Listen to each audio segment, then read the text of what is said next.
नमस्कार साथियों, एक बार आपका फिर से स्वागत है हमारे YouTube चैनल में। दोस्तों, लास्ट टाइम में हम पढ़ रहे थे 1857 की क्रांति। आज इसको हम संपूर्ण कर देंगे, कंप्लीट हो जाएगा। तो लास्ट टाइम में लास्ट जो वीडियो था उसमें हमने राजस्थान में क्रांति का बिगुल बजा दिया था और राजस्थान के 4 छावनी बोर्डों में हमने क्रांति की है। आज शुरू कर देते हैं आगे। 1857 की क्रांति यानी 6 छावनी बोर्डों के अलावा भी राजस्थान में कुछ ऐसे स्थल थे जहां पे क्या हुई थी, क्रांति हुई थी। अब वो कौन कौन से स्थल है, अन्य जो स्थल है हम उनमें पढ़ेंगे। सबसे पहले शुरुआत करते हैं आज यहां से, आहुआ में क्रांति। आहुआ में क्रांति तो सबसे पहले आपको पता होना चाहिए कि आहुआ क्या है और यहाँ पे कैसे क्रांति हुई है। चलो थोड़ा सा मैप के माध्यम से आपको बता दूं।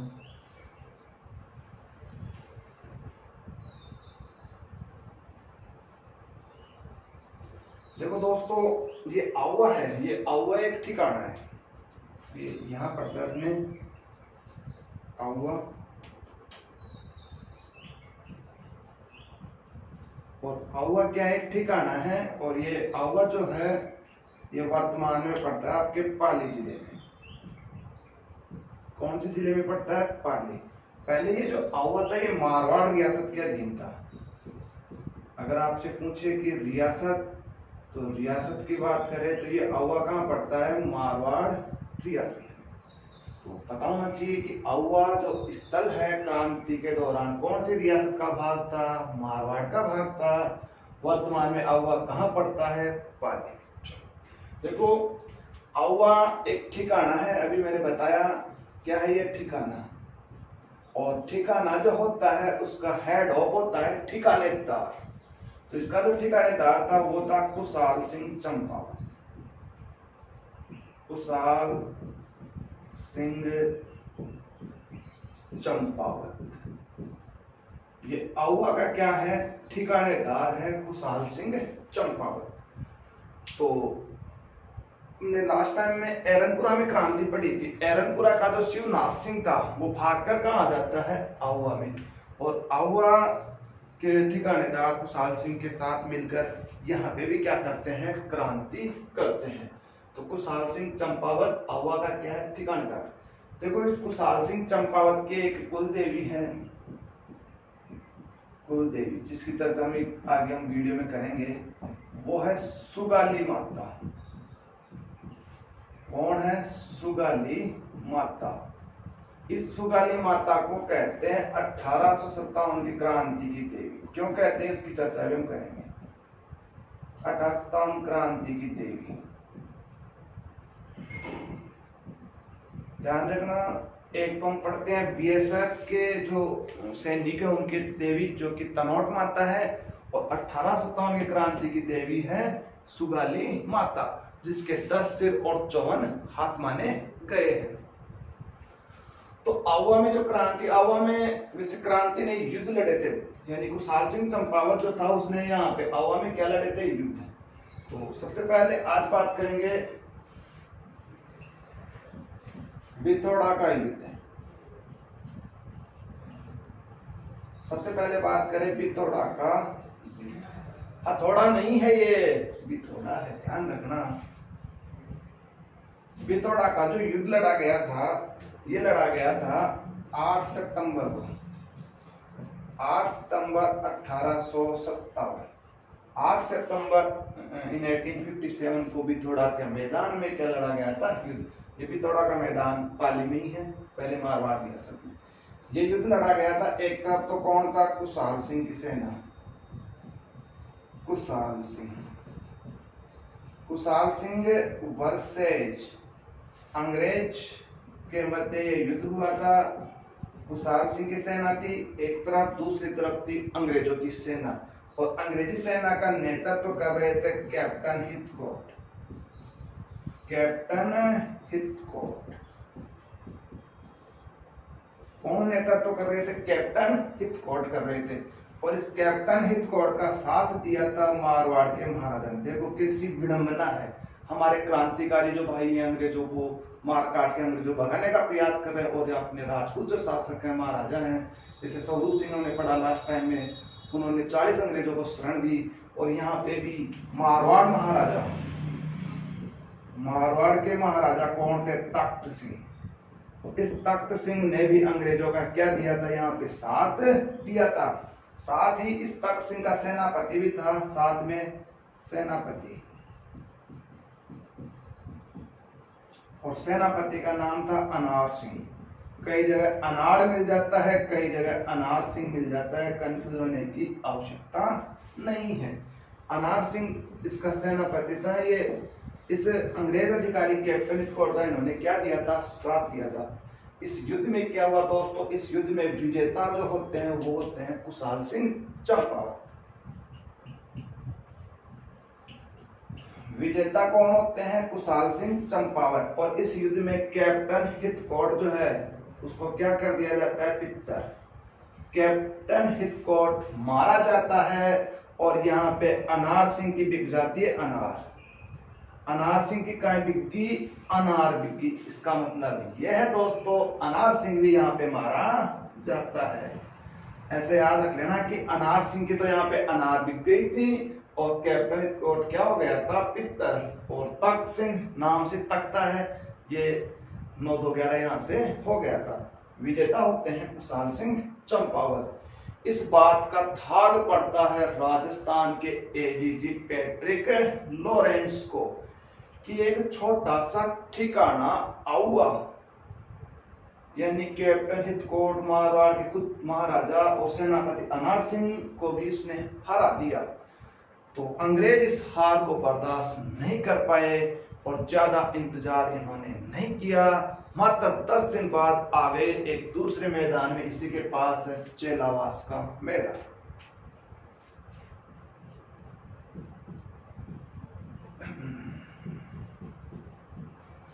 चेलावास का मैदान, जिसको चेलावास का युद्ध भी कहा जाता है। और यह हुआ था 10 दिन बाद। बोले तो कितनी तारीख आ गई?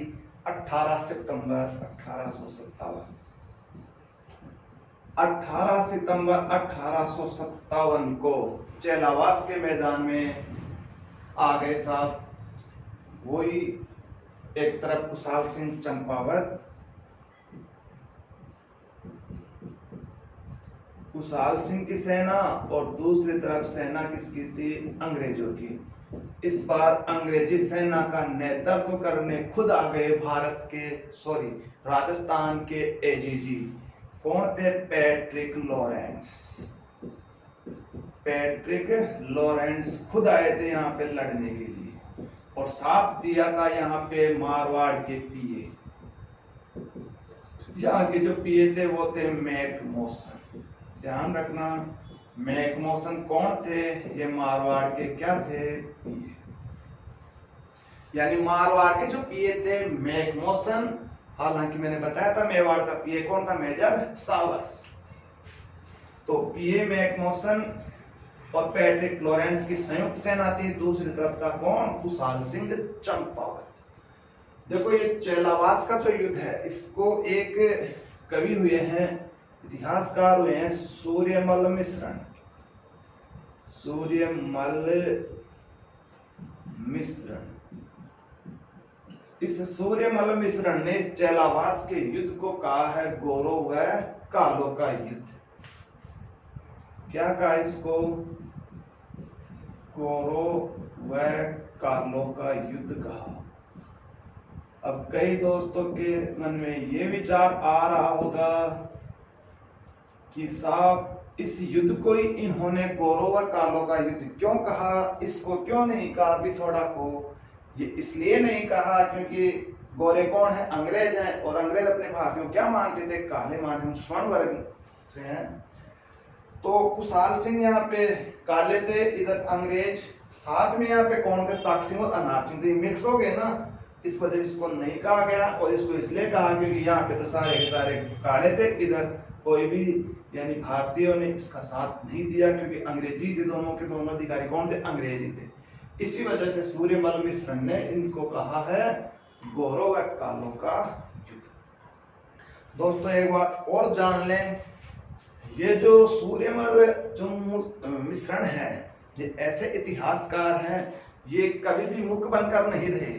ये इन्होंने अकेले से बैठकर ही साहित्यिक रचनाएं नहीं की है। ये यानी युद्ध भूमि में भी जाया करते थे, और वहां पे जहाँ पे तलवारों की टंकार वगैरह बजती थी, उस समय भी ये अपनी रचनाएं किया करते थे। ऐसे हैं सूर्यमल मिश्र। तो इस युद्ध में भी क्या हुआ? कुशाल सिंह की क्या हुई जी? विजेता कौन हुआ? कुशाल सिंह चंपावत। और इस युद्ध में क्या किया गया? इस मैकमोहन जो अंग्रेज अधिकारी था, इस मैकमोहन की क्या उड़ा दी गई? मुंडी। यानी किसकी गर्दन काट ली गई? मैकमोहन की गर्दन काट ली सब क्रांतिकारियों ने। और इस मैकमोहन की गर्दन को काटकर आउवा किले पर लटकाया। आउवा किले पर लटकाया। पूछा भी जाता है कि 1857 की क्रांति के दौरान कौन से अंग्रेज अधिकारी हैं जिनकी गर्दन काट कर लटकाया गया था? तो मैकमोहन की गर्दन काट के क्या किया गया? लटकाया गया। तो इस यानी पहले युद्ध में भी कुशाल सिंह की जीत और दूसरे युद्ध में भी कुशाल सिंह की जीत हो गई। इस बात का थाग लगा, पता चला भारत के ही गवर्नर जनरल लॉर्ड कैनिंग की एक मारवाड़ रियासत का एक छोटा सा ठिकाना आउवा अंग्रेजों में को 2 बार धूल चटा दी, अंग्रेजों में 2 बार पछेती कर दी, 2 बार अंग्रेजों में थूथू कर दी, 2 बार अंग्रेजों को हरा चुका है। मैकमोहन मारा गया है, हितकोट मारे गए हैं। इस वजह से भारत का जो गवर्नर जनरल लॉर्ड कैनिंग, वो एक बहुत तगड़े यानी सैन्य अधिकारी के नेतृत्व में यहाँ पे क्या भेजेगा? सेना। कोई मेरे दोस्त अगर स्क्रीनशॉट लेना चाहे तो ले सकता है।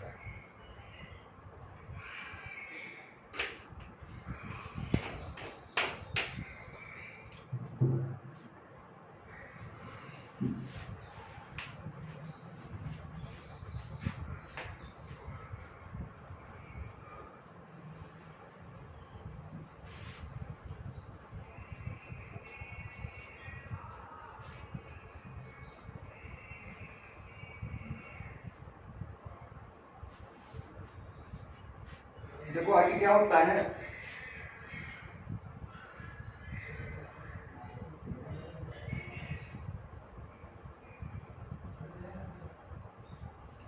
यानी यह अपनी हो गई दिल्ली। सपोज दैट या अपनाड़ी दिल्ली।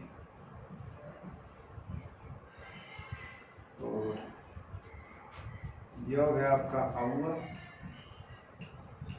आउवा में ठिकानेदार कौन है? कुशाल सिंह।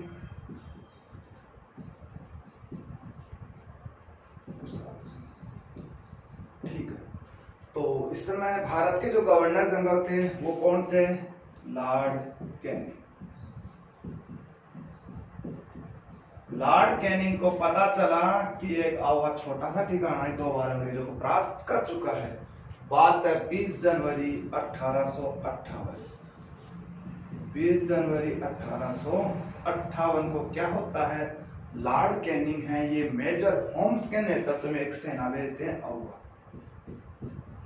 मेजर होम्स, एक विशाल सेना आती है साहब आउवा। क्या आती है? विशाल सेना। एक विशाल सेना मेजर होम्स के नेतृत्व में कहां आती है? आउवा में आती है। अब देखो क्या होता है। इस बार कुशाल सिंह को पता चल गया कि ये जो मेजर होम्स है ये छोटा मोटा अधिकारी नहीं है, ये यमराज है। और ये तो शायद पहले तो फिर भी मैं जीत गया, लेकिन ये शायद पित्तर बना के ही छोड़ेगा, बहुत बड़ी सेना के साथ आ रहा है। इस समय कुशाल सिंह ने दिमाग से काम लिया। क्या किया?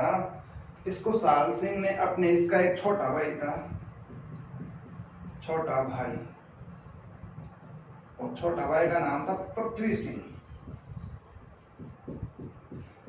तो कुशाल सिंह ने बुलाया कि अरे यार पृथ्वी सिंह, बोलो भाई साहब का काम कि तू आज के लिए जन्म आज के लिए आज तो मेरा काम आओ। कि मैं तो यहाँ से भाई भाग रहा हूँ क्योंकि मेजर होम्स आ रहा है और तेरी जिम्मेदारी ये है कि तू इसका क्या करेगी, रक्षा। इस पृथ्वी सिंह को बताया कि तू इसका क्या बना दिया इसको किलेदार नियुक्त कर दिया आउवा का पृथ्वी सिंह को। और रक्षा की जिम्मेदारी अब किसके पास आ गई, पृथ्वी सिंह के पास। खुशहाल सिंह हो साहब यहाँ से 9-2-11 हो गया और यह आ गया कोठारिया। यहाँ पड़ता है एक स्थान कोठारिया। खुशहाल सिंह कहाँ आ गया, कोठारिया आ गया साहब।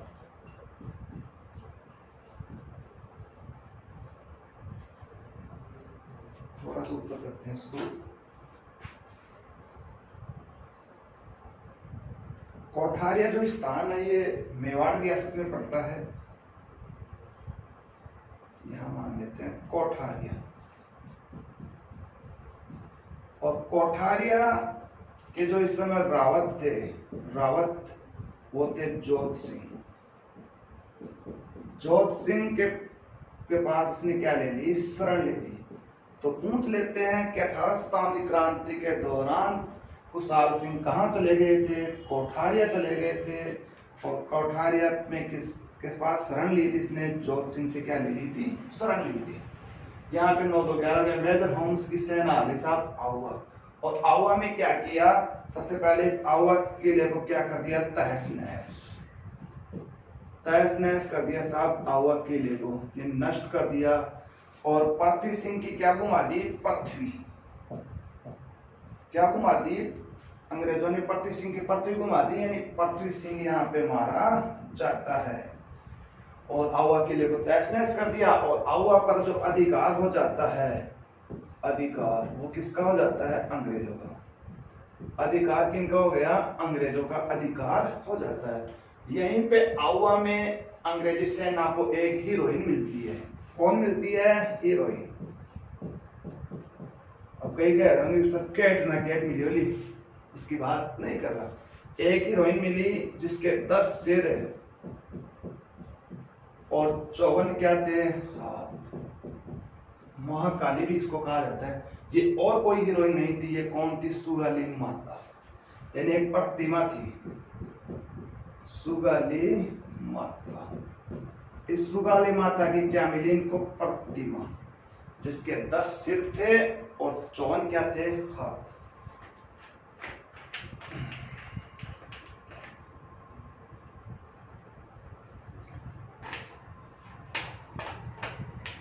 दस सिर 54 हाथ वाली देवी इसको कहा जाता है। तो ये पूरे की पूरी खून में क्या थी, लथपथ थी। अब अंग्रेजों को बात समझ में आ गई कि चमत्कार इसका नहीं है, खुशहाल सिंह का चमत्कार नहीं है। चमत्कार तो कौन कर रही है, ये सुगाली माता। ये 10 सिर 54 हाथ वाली देवी, इसने क्या किया, 54 हाथों से अंग्रेजों को पकड़ रही थी, अंग्रेज सेना का ये वध कर रहे थे। 10 सिरों से उनका क्या, रक्त का क्या कर रहे थे, पान। तो अंग्रेजों को बात समझ में आ गई कि ये चमत्कार थे, इस वजह से ये जीत रहा था। अंग्रेज का हीरोइन नडस उठाया, अंग्रेज इस हीरोइन को उठा के कहां लेके आ गए, अजमेर। कहां लेके आ गए, अजमेर।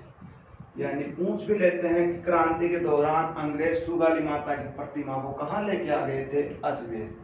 और वर्तमान में ये जो प्रतिमा है वो पाली संग्रहालय में, पाली संग्रहालय, जहाँ पे वर्तमान में वसुंधरा राजे जो सरकार थी, पहले वसुंधरा राजे सरकार ने घोषणा की थी कि हम उस देवी को भूल रहे हैं जिसका योगदान 18 क्रांति बहुत महत्वपूर्ण था, हम उस देवी को भूल रहे हैं। तो वहां पे पाली में इसका मंदिर बनाने का कार्य शुरू करवाया था वसुंधरा राजे सिंधिया ने।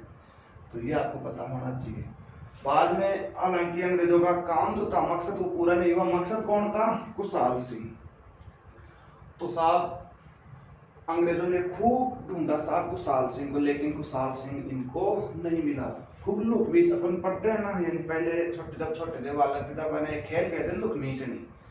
ऐसे ही खुशहाल सिंह ने भी अंग्रेजों से काफी दिन लुक-मीचनी खेली। लुक-मीचनी मतलब काफी ढूंढा, ही मिला ही नहीं इनको।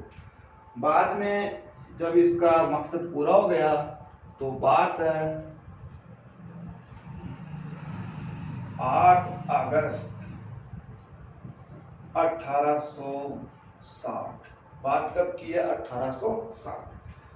8 अगस्त 1860 को कुशाल सिंह क्या कर देते हैं? आत्मसमर्पण। अंग्रेजों को आत्मसमर्पण कर देते हैं साहब कि अब आप मुझे पकड़ सकते हो। कुशाल सिंह आत्मसमर्पण करते हैं साहब। और ये आत्मसमर्पण जो करते हैं वो करते हैं नीमच में। जानते भी हैं कि नीमच कहाँ पड़ता है? एमपी, जिस पर अधिकार किसका था? राजपूताने का। तो नीमच में ये क्या कर देते हैं? आत्मसमर्पण, जो कि नीमच कहाँ पड़ता है? एमपी में। तो आत्मसमर्पण कर दिया नीमच एमपी में। उसके बाद में अंग्रेजों ने क्या किया? इस कुशाल सिंह की जांच के लिए एक आयोग बनाया कि इसने जो काम किए हैं वो सही है या नहीं। और उस आयोग का नाम है टेलर आयोग। ध्यान रखना दोस्तों, ये पूछा भी जा सकता है आपके एग्जाम्स में। देखो जितने भी मैं आपको बिंदु ये बता रहे हैं वो किसी न किसी एग्जाम्स में आए हुए हैं। अब हो सकता है आपके एग्जाम में से कौन सी बात आपसे पूछ ले, तो ध्यान रखना कौन सा आयोग बना था? टेलर आयोग। काहे के लिए आया था? कुशाल सिंह की जांच के लिए। तो कुशाल सिंह साहब इसने सीटी स्कैन, एमआरआई, जितनी भी जांच होती है ना ब्लड वगैरह, वो सारी जांच की। लेकिन सभी जांचों में ये क्या पाए गए? निर्दोष। एमआरआई वगैरह नहीं की, उससे गतिविधियां जो की थी वो। तो सारी जांच इसने की और सभी जांचों में ये क्या पाया गया? निर्दोष। कि साहब कुशाल सिंह की कोई गलती नहीं है, इसने तो आवश्यक कार्रवाई की थी। उसके बाद में कुशाल सिंह को छोड़ दिया गया। ये हो गई आउवा में क्रांति। आशा करता हूं कि आपको ये चीज समझ में आ गई होगी।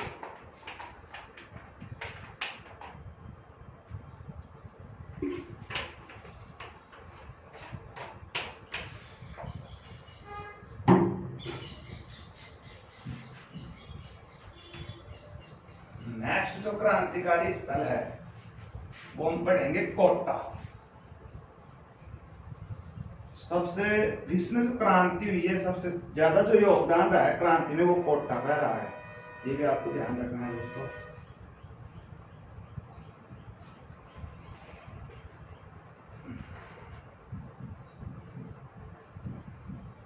कोटा में क्रांति। देखो कोटा की बात करें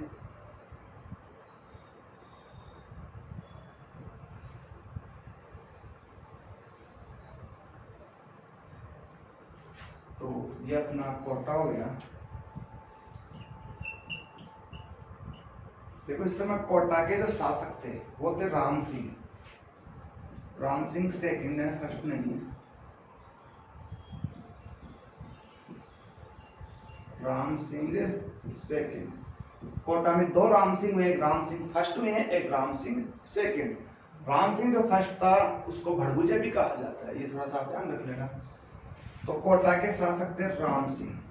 यहाँ पे देखो कोटा में जो क्रांति का नेतृत्व किया था, यहाँ पे क्रांति हुई है 15 अक्टूबर 1857 को। और जो नेतृत्व किया था वो किया था जयदयाल। जयदयाल हैं और एक है मेहराब खान। मुख्य रूप से ये दो ही व्यक्ति हैं, जयदयाल। और भी क्रांतिकारी, लेकिन जो नेतृत्व करता थे वो थे जयदयाल और मेहराब खान। तो क्रांतिकारी आ गए साहब राम सिंह के पास, और राम सिंह को कहा कि आप हमारा क्या दें, साथ दे, और अंग्रेजों को यहाँ से मार काट के भगाए। तो राम कोटा ने वैसे अंग्रेजों से एक संधि कर रखी थी, तो राम सिंह ने कर दिया मना कि नहीं भाई, मैं आपका साथ नहीं दे सकता। तो क्या किया क्रांतिकारियों ने? क्या किया, इस राम सिंह को कर लिया कैद। राम सिंह को क्या कर लिया? कैद कर लिया, और कैद किया गया कोटा महल में। कैद कहाँ किया गया? कोटा महल। कोटा महल कोटा में ही है, वहां पे कैद किया गया। और राम सिंह 6 माह तक, कत्ता महीना ताणी 6 महीना ताणी राम सिंह क्रांतिकारियों के कैद में ही रहा। और इस कोटा पर क्रांतिकारियों ने क्या कर लिया? अधिकार। कोटा पर जो अधिकार हो गया वो हो गया किनका? क्रांतिकारियों का। क्रांतिकारियों के अधिकार में आ गया कोटा, और कोटा जो क्रांतिकारियों के अधिकार में रहा वो भी रहा 6 माह। ये 6 माह का आंकड़ा ध्यान रखना, कोटा से संबंधित है। और कोटा से अंग्रेजों को मार काट के भगाने लगे, ये भी आपको ध्यान रखना है। अगर आपसे पूछे कि कोटा में जो क्रांति हुई है वो कितने माह तक हुई है, 6 माह तक। सबसे जो भीष्म क्रांति हुई है, सबसे भीष्म क्रांति वो आपके कोटा में ही हुई है। सुव्यवस्थित क्रांति, पूरी सुनियोजित और सुव्यवस्थित भी आपके कहाँ हुई है, कोटा में ही क्रांति हुई है। अब कहानी हो, क्रांतिकारियों ने यहाँ से अंग्रेजों को मारना काटना शुरू कर दिया। और यहाँ पे 2 व्यक्ति थे, एक का नाम था भवानी और एक का नाम है नारायण। नारायण नहीं है ये, नारायण है। भवानी और नारायण, ये 2 व्यक्तियों को एक अंग्रेज दिखा, मान लेते हैं ये आ गया साहब अंग्रेज। एक अंग्रेज दिखा भवानी और नारायण को, और ये अंग्रेज और कोई नहीं, कोटा के पॉलिटिकल एजेंट थे। कोटा के क्या थे, पीए, और नाम था मेजर बर्टन। क्या नाम था इनका, मेजर बर्टन। तो भवानी नारायण, इनको तो केवल यही आदेश था कि कोई भी अंग्रेज दिखे बस पित्तर बना दो सबसे देखते ही। तो भवानी और नारायण को दिखा कि जी एक अंग्रेज वो रहा। तो साहब इनके पास हसिया थी, उससे इस मेजर बटन की क्या उड़ा दी, मुंडी। यानी मेजर बटन की क्या उड़ा दी, मुंडी। अभी मैंने पढ़ा, अभी आपको पढ़ाया था कि मैकमोसन की भी क्या काटी गई थी, गर्दन, लेकिन मैकमोसन गर्दन को लटकाया गया था। भवानी और नारायण ने इस मेजर बटन की मुंडी उड़ाई और इस मुंडी को पूरे कोटा में घुमाया। तो क्वेश्चन 2 बनते हैं दोस्तों, ध्यान रखना, कौन सा अंग्रेज अधिकारी है जिसकी गर्दन काट कर लटकाया, तो लटकेगा कौन, मैकमोसन। कौन से अंग्रेज अधिकारी की गर्दन काट कर घुमाया, तो घूमेगा कौन, बटन। और आप जानते हो जैसे बटन है ना, जैसे कमीज वगैरह जो भी आप पहनते हो कपड़े, उनमें बटन आता है, आप देखो बटन को घुमा के बटन हमेशा घूमेगा। तो कंफ्यूज नहीं होंगे, जैसे आ जाए घुमाया किसको, तो अपने बटन को घुमा देना, और बटन को घुमाओगे तो अपने आप ही बटन घूम जाएगा। तो ध्यान रखो। इसी बटन के 2 पुत्र थे, एक का नाम था फ्रैंक और एक का नाम है आर्थर। जैसे मान लो सपोज दैट अगर ये बटन जो है ये अगर हिंदुस्तानी होता और उसके अगर हिंदुस्तानी बेटे होते, अगर उसकी गर्दन, तो बेटे तो बाप को मरते हुए देखने तो जाएंगे, बापूजी कहते जाएंगे, बापू ऐसे कहेंगे। लेकिन ये क्या थे, अंग्रेज। जैसे भवानी और नारायण जैसे मेजर बटन को मौत के घाट उतार दिया, 2 पुत्र थे वो भी गए डेड करते भाई। अब तो ये डेड ही कहेंगे, भारतीय होते तो बापू कहते, अभी क्या कहते हैं, डेड नहीं डेड। तो भवानी और नारायण व अन्य क्रांतिकारियों ने इन फ्रैंक और ऑथर को भी क्या कर दिया, मौत के घाट उतार दिया। ये भी यहाँ पे पिक्चर हुआ। देखो यहाँ पे पूछते हैं कि कोई भी आपको अंग्रेज अधिकारी दे देगा, पूछ लेगा कि ये कहाँ पे मारा गया था, तो बटन यहीं पे मारा, फ्रैंक और आर्थर भी यहाँ पे मारे गए। यहीं पे एक अंग्रेज अधिकारी और मारा गया, सैडलर काटम। कौन मारा गया, सैडलर काटम। सैडलर काटम भी यहाँ पे मारा गया था, कहाँ पे, कोटा में। इस बात को खैर थाक पड़े हो भारत के गवर्नर जनरल को कि कोटा में भी अंग्रेजों की दुर्दशा हो रही है, बड़े बड़े अधिकारी मर रहे हैं, सैडलर काटम मारा गया, फ्रैंक ऑथर और बटन की तो बुरी हुई है।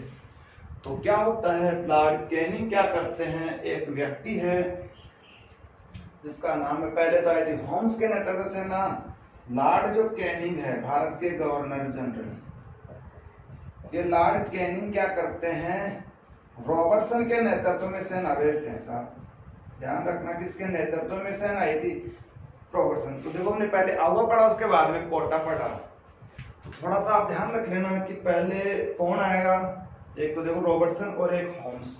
तो देखो है और रह, तो कंफ्यूज हो जाते हैं कई दोस्त की पहले यानी आउवा में रॉबर्टसन आया था या होम्स।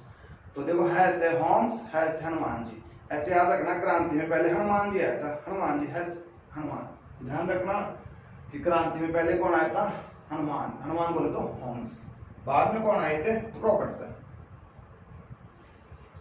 अब ये रॉबर्टसन को बुलाया साहब कहने में, अरे रॉबर्टसन बताओ महाराज कि आपको तुरंत कोटा जाना है, और कोटा में राम सिंह वहां पे उसको कैद कर लिया क्रांतिकारियों ने और इतने सारे मारे गए। रॉबर्टसन ने सोचा कि ओ मराओ कुछ आज, इसको पता था कि साहब वहां पे कौन है? भवानी है, नारायण है, कौन है यहाँ पे? जयदयाल है, मैराक है। रॉबर्टसन मना भी नहीं कर सकता था, अधिकारी यानी गवर्नर जनरल का आदेश था। तो रॉबर्टसन युद्ध की तैयारी में लग गया, अब रवाना हो गया। लेकिन दोपहर आगे 4-5 की चालाक कुंचाला समझते थी, इसने दिमाग से काम लिया।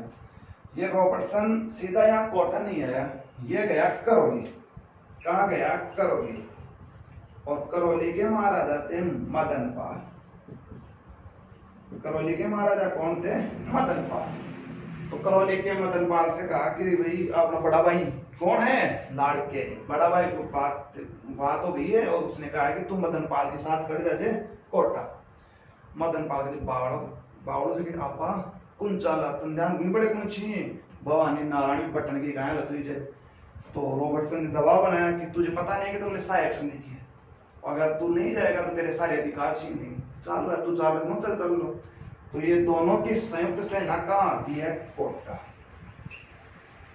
कोटा आती है, और कोटा से क्या किया इसने? दोनों की संयुक्त सेना ने राम सिंह को छुड़ाया।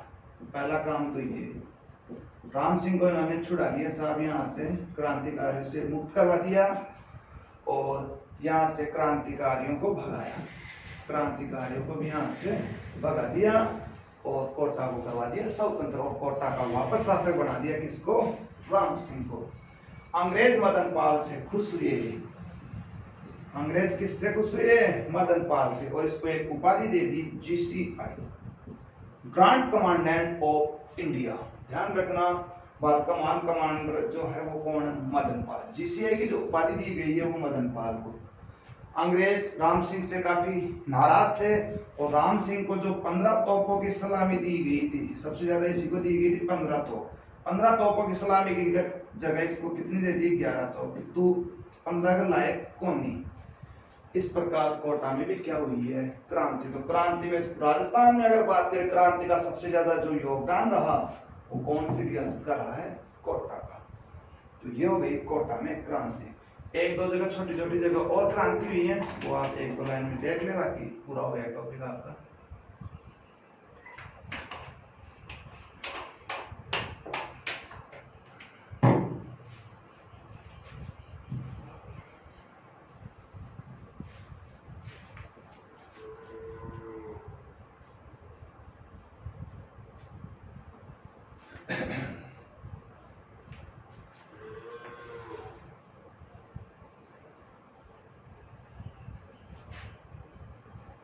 एक तो ये भरतपुर में क्रांति।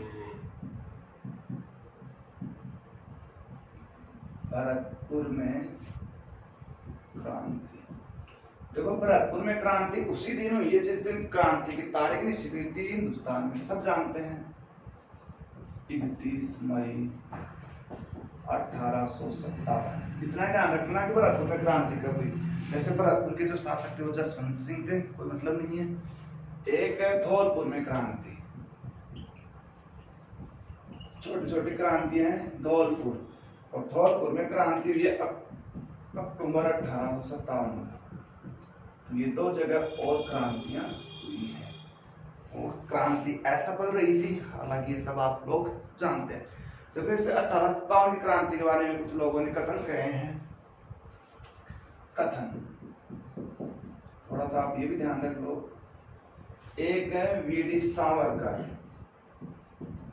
वीडी सावरकर, वीडी सावरकर ने इस 1857 की क्रांति को कहा है, क्या कहा है? भारत का प्रथम स्वतंत्रता संग्राम।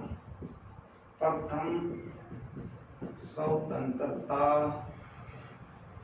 संग्राम। तो भारत का पहला जो स्वतंत्रता संग्राम कहा गया है वो 1857 की क्रांति के बारे में, वो कहा है वीटी सावरकर। इसी 1857 क्रांति के दौरान गवर्नर जनरल जो कैनिंग थे, लॉर्ड कैनिंग, इस कैनिंग ने कहा था इस क्रांति के बाद कि यहाँ के जो राजपूत शासक है, राजा और जो यहाँ के सरदार हैं हिंदुस्तान के, यहाँ के राजा और सरदारों ने, यहाँ के राजा और सरदारों ने एक तूफान के आगे बांध के समान कार्य किया है। बांध के समान क्या किया है? कार्य। तूफान बताया इन्होंने 1857 के स्वतंत्रता संग्राम को, कि ये जो 1857 का स्वतंत्रता संग्राम है एक ऐसा तूफान था जो अंग्रेजी हुकूमत को यहाँ से उखाड़ के फेंक सकता था, लेकिन यहाँ पे बांध की तरह काम किया है कि इन्होंने राजा और सरदारों ने, क्योंकि यहाँ के राजाओं ने हमारा क्या दिया है? साथ। इस वजह से हम यहाँ पे अपने पैर जमाए हुए हैं। तो इस प्रकार भारत में मैंने कंप्लीटली इसका विस्तार आपको बताया है। इसका एक प्रभाव और देख लो।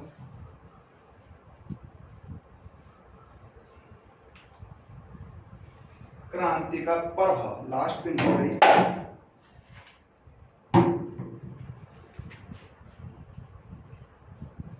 प्रभाव देखो, हिंदुस्तान में 1857 की क्रांति हो चुकी थी ईस्ट इंडिया कंपनी को भगाने के लिए। तो इसका प्रभाव, पहला प्रभाव है ईस्ट इंडिया कंपनी के शासन की समाप्ति हो गई हिंदुस्तान में। ईस्ट इंडिया कंपनी का शासन क्या हो गया था? समाप्त। और अब शासन व्यवस्था जो आ गई थी वो किसके हाथ में आ गई थी? ब्रिटिश ताज। ब्रिटिश ताज, ब्रिटेन की जो महारानी है वो डायरेक्ट अब शासन का क्या करेगी? ब्रिटिश संसद या ब्रिटिश ताज के अंदर में भारत की क्या आ गई? शासन व्यवस्था। इससे पहले किसकी शासन व्यवस्था था? East India company. अब डायरेक्ट ब्रिटिश संसद के हाथों में भारत की शासन व्यवस्था आ गई। इस समय ब्रिटेन की महारानी जो थी वो विक्टोरिया थी, ये भी ध्यान रखना। विक्टोरिया इस समय क्या थी? महारानी। तो ब्रिटिश ताज के अधीन आ गए। इसी के अलावा ब्रिटेन की जो महारानी थी उन्होंने घोषणा पत्र भी तैयार करवाया था जो कि हिंदुस्तान में आया था 1 नवंबर 1858, जिसको 1858 का भारत शासन अधिनियम भी कहा जाता है। वो आप भारतीय राज्य व्यवस्था में जब पढ़ेंगे उस समय आपको बताएंगे संवैधानिक विकास में। तो 1858 का भारत शासन अधिनियम आया जिसके तहत ईस्ट इंडिया कंपनी का शासन समाप्त हो गया और ब्रिटिश ताज या संसद का शासन शुरू। और इसी के तहत एक पद था अपने गवर्नर जनरल। गवर्नर जनरल, इस गवर्नर जनरल जो पद था, इसी पद का विस्तार करके एक नया पद बनाया गया वायसराय। और भारत के जो पहले वायसराय बने थे वो कौन बने थे? Lord Canning. यानी ये जो क्रांति हुई थी ये देशी भारत में हुई थी। मैंने बताया था ना कि इस प्रकार से था अपना पूरा हिंदुस्तान। ये तो था ब्रिटिश भारत, ब्रिटिश भारत, और एक अपने देशी भारत। एक हो गया देशी भारत। तो जो क्रांति हुई है वो इस देशी भारत ने क्या की थी? क्रांति की थी। यहाँ की ज्यादातर रियासतों में क्रांति हुई है। तो इस 1858 के भारत शासन अधिनियम के तहत ये कहा गया कि गवर्नर जनरल जो रहेगा ये कहाँ पर रहेगा? ब्रिटिश भारत में। और वायसराय जो पद है वो बनाया गया किसके लिए? देशी भारत के लिए। यानी व्यक्ति एक ही रहेगा और वही व्यक्ति देशी भारत में तो किस नाम से जाना जाएगा? देशी भारत में तो वो क्या कहलाएगा? वायसराय। वायसराय। और ब्रिटिश भारत में क्या कहलाएगा? Governor general. यानी व्यक्ति एक ही है, पद नाम क्या कर दिए? दो कर दिए। तो ये सारे के सारे जो प्रभाव हुए हैं ये 1857 की क्रांति के। तो आज मैंने आपको 1857 की क्रांति बिल्कुल ए से जेड तक एक एक चीज आपको बताई। आशा करता हूं कि आपके लिए उपयोगी होगा वीडियो। और आज के लिए इतना ही। धन्यवाद और ज़्यादा से ज़्यादा इस वीडियो को शेयर करें, और आप जिन भी मेरे दोस्त जो मित्र हैं उन्होंने भी चैनल को सब्सक्राइब नहीं किया है तो वो आप कर दें। धन्यवाद आज के लिए।